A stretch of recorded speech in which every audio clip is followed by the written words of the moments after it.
Montego Bay-based promoters and lawyers have complained to Minister of National Security, Dr. Horace Chang, that the police high command in Montego Bay has been unlawfully targeting Squash, Tommy Lee Sparta and other regional artists, by barring them from performing in the 4 parishes in Western Jamaica.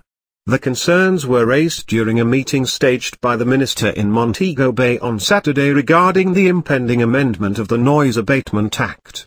I had to remove Tommy Lee, Jerkfest had to remove Squash and Shane Squash didn't perform on Sumfest, one promoter told the minister during the meeting. We did not know this until 2 weeks before the show. That's a lot of income for us and false advertising and all of that, he added. One attorney told the minister that she represents a group of young men from St. James who have had a particular difficulty performing in this region.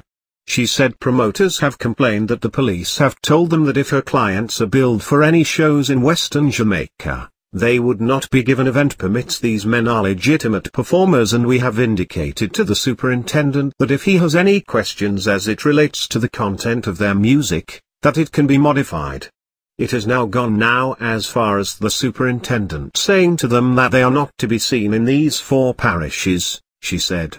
As you can imagine, Minister, these are young men with family members here, legitimate business here, she added. If we want to see them we have to travel to Kingston because they are legitimately concerned that they will be victimized, oppressed, taken into custody, and I would like to know the basis of this treatment. In response, Dr. Chang said he was of the view that law enforcement discretion should not have been part of the framework of the Noise Abatement Act. He added that as it is now creating some form of unnecessary pressure, and has the tendency to lead to issues such as favoritism and corruption. He said if artists are on the police's wanted list, then it should be made public. And as far as I am aware we are one jurisdiction on the island from Negril to Morant Point, so if he is wanted by the police in Montego Bay, he is also wanted in Kingston, he said.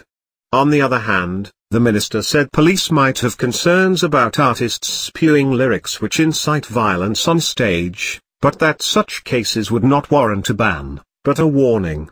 He said that while the state of emergency currently underway in the West empowers the police with a credible level of information to ban certain persons from entering certain areas similar to a restraining order by the courts, Chang pointed out that they can only do so with a variation of the detention order by himself as minister, and that he has not signed any such order in recent times.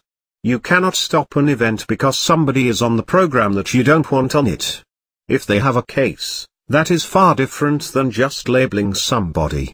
The law does not allow any adjustment in the executive of government or the police officer to brand somebody as a criminal, without having a case and to stop them from doing their business. If they have a case, then the police should contact the lawyer and ask them to bring the person in for an interview, Dr. Chang said. If a person has a charge, that's a different ball game. To tell a person because he is a convict, he can't perform, we don't have that in law, he added.